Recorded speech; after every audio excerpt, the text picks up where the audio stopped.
Gold is looking like ending the week on a positive note today, following a late surge around the US Open. Spot gold was last around $1,100 per ounce, having spent most of the week teetering just above its lowest level in around 5 years. Today's surge came following some less than impressive US data, which has ultimately dampened the country's currency as we head into the weekend.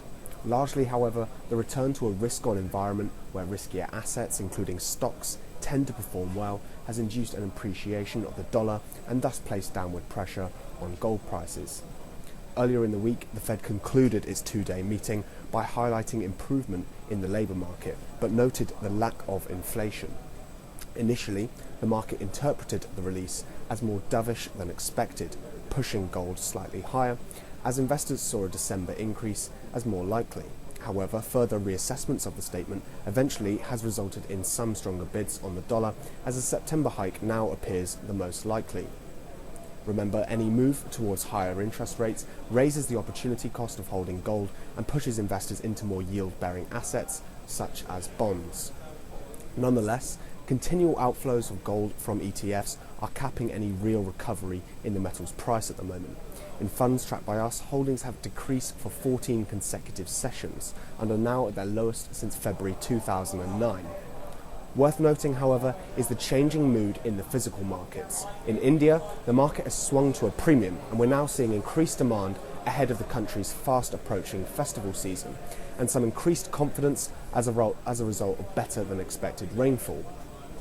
The domestic agricultural sector in India accounts for as much as 60% of gold demand, as farmers use gold as a primary store of wealth because they have limited access to the formal banking system. Any disruptions to annual rainfall can have a profound effect on the local market, which vies with China as the largest in the world. In China, the situation has, according to local traders, been slightly misinterpreted. While the premium in Shanghai has yet to really react to any huge drops in the international price, there is still plenty of demand around. However, large supply and cheap recycled bars are weighing on the premium.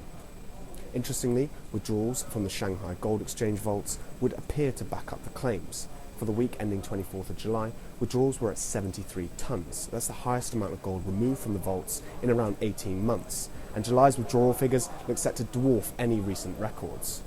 More of the same expected next week. It'll be interesting to see whether gold can hold that 1100 mark going into the weekend, but expect things to remain currency driven for the time being, and in particular during this holiday period, liquid conditions that could see exacerbated moves, much like the bear raid that took place last week.